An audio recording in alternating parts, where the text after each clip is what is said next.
प्रकरण 7 बीटीचा वर्ग 1930 मध्ये महाराष्ट्रातल्या अनेक दुय्यम आणि प्राथमिक शिक्षकांच्या परिषदांच्या अध्यक्षस्थानी माझी निवड झाली.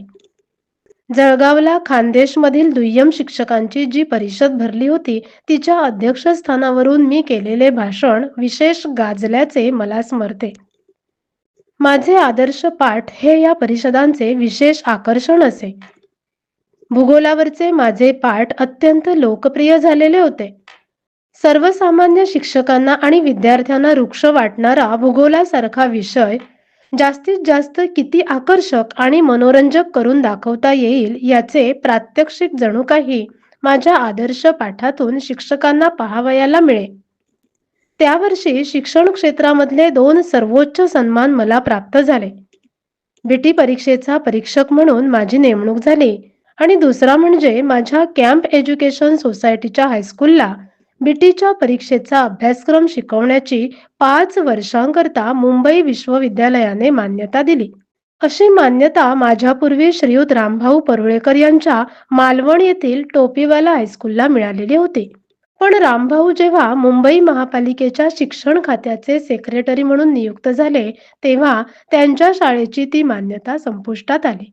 सेकंडरी ट्रेनिंग कॉलेजातून बीटी परीक्षा पास झाल्यानंतर अवघ्या 4 वर्षांच्या आत त्याच परीक्षेचा परीक्षक होणारा पहिला शिक्षक मी होतो. माझ्या समकालीनांना माझा हेवा वाटावा असा तो माझा सन्मान होता. पहिल्या वर्षी सेकंडरी ट्रेनिंग कॉलेजचे प्रिन्सिपल H.V. हॅम्प्टन, रामभाऊ परुळेकर आणि मी असे आम्ही तिघे बीटीचे परीक्षक होतो. जे रामभाऊ परुळेकर बीटीला माझे परीक्षक होते त्यांच्याबरोबर बीटीचा परीक्षक म्हणून बसताना मला केवढा आनंद झाला असेल याची कल्पनाच केलेली बरी. प्रिन्सिपल हॅम्प्टन यांची माझी नवीनच ओळख होती. ते अत्यंत विनोदी गृहस्थ होते. परीक्षक म्हणून त्यांच्या शेजारी बसणे हे एक मोठे कठीण कर्म होते, कारण हलक्या आवाजात चालू असलेल्या धड्यावर ते इतक्या खुमासदार व मार्मिक कोट्या करीत की हसता हसता पोट दुखून येई आणि धड्यावरचे लक्ष उडे. एकदा एक कानडी शिक्षक शिवाजी महाराजांच्या इतिहासासंबंधीचा धडा 5व्या इयत्तेला इंग्रजीतून शिकवित होते. कित्येक इंग्रज इतिहासकारांनी आपल्या पुस्तकामध्ये मावळ्यांचे इंग्रजी स्पेलिंग MAWALIS असे केलेले आहे. अशा एका पुस्तकाचा आधार त्या शिक्षकाने घेतला होता. पण माऊलीच चा उच्चार माऊलीच न करता ते मवालीच असा करीत होते. Shivaji collected a band of mawalis and led the foundation of Maratha empire. शिवाजीने मवाल्यांची टोळी जमवून मराठी साम्राज्याचा पाया घातला. हे वाक्य ते कानडी मास्तर जोर जोराने ओरडून विद्यार्थ्यांना सांगत होते. वर्गातले विद्यार्थी होते मुंबईचे. मुंबईमध्ये मवाली या शब्दाला काय अर्थ आहे हे त्यांना माहीत असल्याने त्यांच्या हसता हसता मुरकुंड्या वळल्या. मास्तर होते हुबळी धारवाडकडले. त्यांना बिचाऱ्यांना मवाली म्हणजे काय हे कसे समजणार. आपण इतका जीव तोडून शिकवीत असताना ही पोरटी का हसतायत हे त्यांना कळेना. त्यामुळे ते अगदीच बावचळून गेले. असली विनोदी घटना प्रिन्सिपल हॅम्प्टन कशी काय दवडतील. धडा संपताच ते वर्गापुढे गेले आणि त्यांनी सदर शिक्षकांना प्रश्न केला. Have you seen mawalis? शिक्षक नम्रतेने म्हणाला, no sir. How can I? They lived in Shivaji's times. नंतर प्रिन्सिपल हॅम्प्टननी वर्गाला विचारले, boys, have you seen mawalis? वर्ग एका स्वरात ओरडला, yes sir. Principal Hampton, where? वर्ग म्हणाला, इन बॉम्बे. प्रिन्सिपल हॅम्प्टन म्हणाले, will you show those mawalis to this teacher? सारा वर्ग ओरडला, येस सर. प्रिन्सिपल हॅम्प्टननी हसून शिक्षक मजकुराकडे पाहिले. वर्गात प्रचंड हशा पिकला. शिक्षकाची इतकी घाबरगुंडी उडाली की पुरता सोय नाही. आपण जसे काही त्या गावाचेच नाहीत असा चेहरा करून प्रिन्सिपल हॅम्प्टन आणि त्यांच्या मागोमाग मी वर्गातून बाहेर पडले.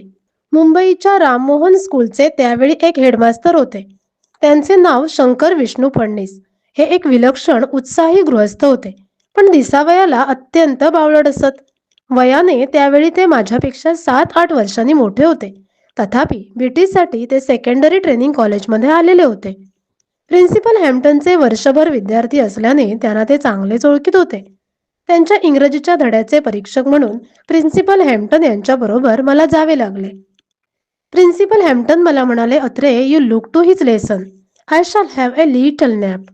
मी विचारले, "व्हाय प्रिन्सिपल हॅम्प्टन?" हॅम्प्टन म्हणाले, "you can see from his face that he is a congenital idiot. He can never get through my hands."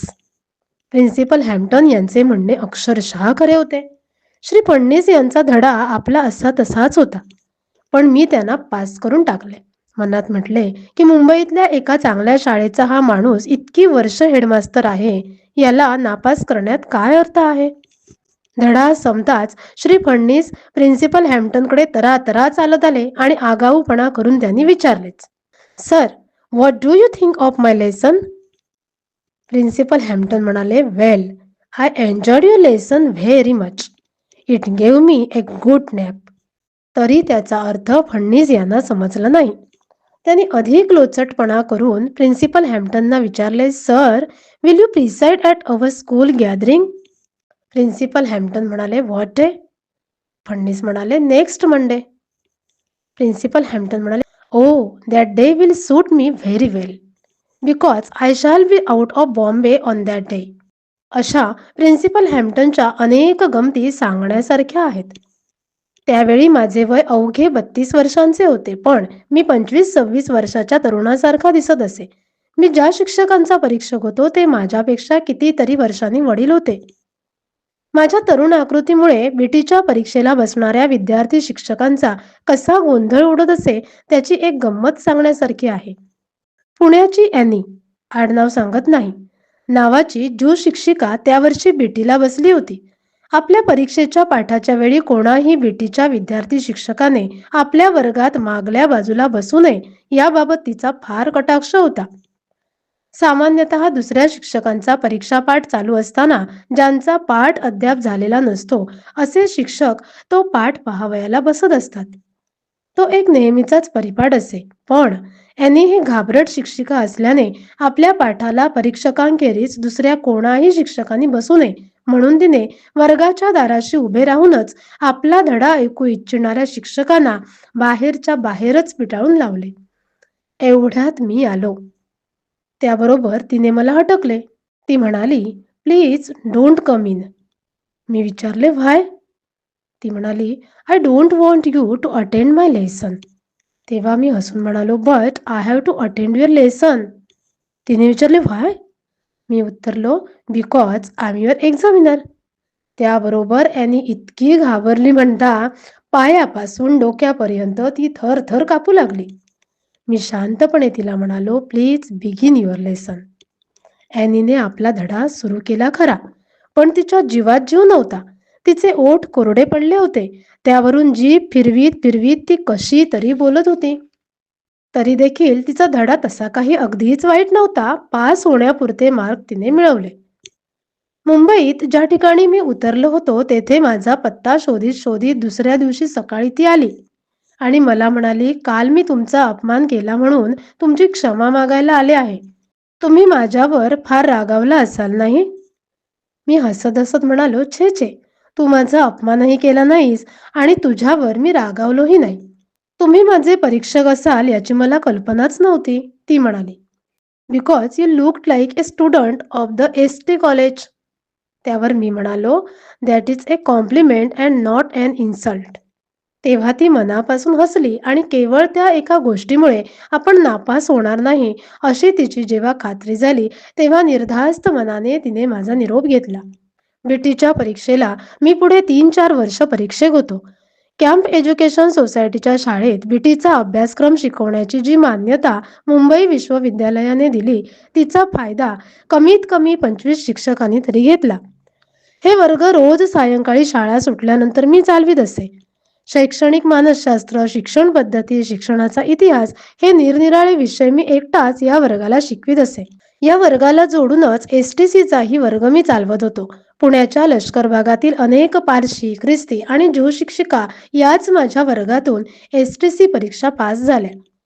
बीटीच्या वर्गामुळे माझ्या शाळेला त्या काळामध्ये एक निराळीच प्रतिष्ठा प्राप्त झाली.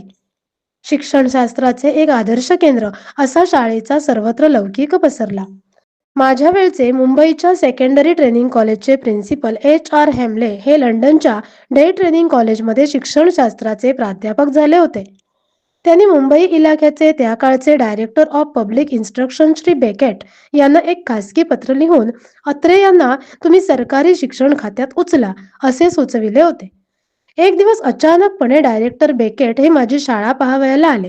डायरेक्टरच्या दर्जाचा सर्वश्रेष्ठ शिक्षणाधिकारी आपण होऊन एखादी दुय्यम शाळा पाहावयास येणे ही त्या काळात जवळजवळ एक अशक्य कोटीत समजली जाणारी गोष्ट होती. मी तर चकितच झालो.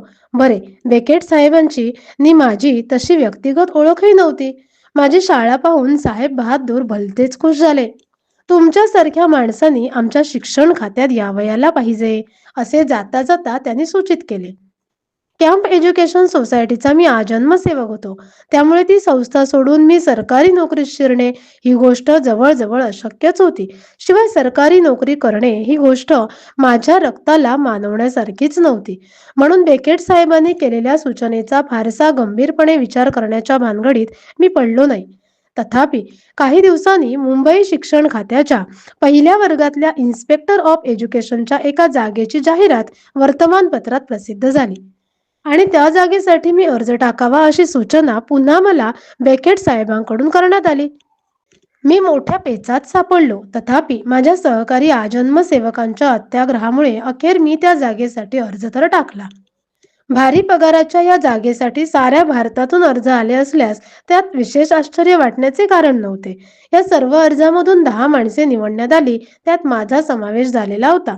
मुंबईच्या सेक्रेटेरिएटमध्ये समक्ष भेटीसाठी आम्हाला बोलावण्यात आले होते.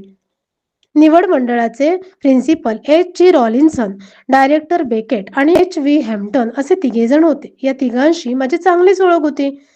तोंडी चाचणीत मला विचारण्यात आलेल्या प्रश्नांना मी समाधानकारक उत्तरे दिली. त्यामुळे माझी निवड नक्की होणार याबद्दल माझ्या मनात तीळ मात्रही शंका उरली नाही. तथापि संकल्प आणि सिद्धी यामध्ये ईश्वराची इच्छा उभी असते असे जे म्हणतात तेच खरे ठरले. माझी जात माझ्या निवडीच्या आड आली. इन्स्पेक्टरच्या एका जागेऐवजी 2 जागा करण्यात आल्या. तथापि त्यावेळच्या मंत्रिमंडळात सर रफीउद्दीन अहमद हे शिक्षण मंत्री आणि सर तोटप्पा कंबळी हे स्वराज्य मंत्री असल्याने एक मुस्लिम आणि एक लिंगायत अशा दोघा उमेदवारांची निवड त्या जागांसाठी करण्यात आली. त्यामुळे माझी शिफारस बाजूला पडली. अर्थात त्यामुळे मला वाईट वाटण्याचे फारसे कारण नव्हते, कारण सरकारी नोकरीमध्ये शिरण्याची मला सूतराम इच्छा नव्हती. म्हणून बेकेट साहेबांच्या इच्छेला मान देण्याचे पुण्य पदरात पडूनच्या पडून पुन्हा सरकारी नोकरीच्या शृंखलेत अडकण्याचे संकट परस्परच टळल्याबद्दल मला मनातल्या मनात समाधानच वाटले.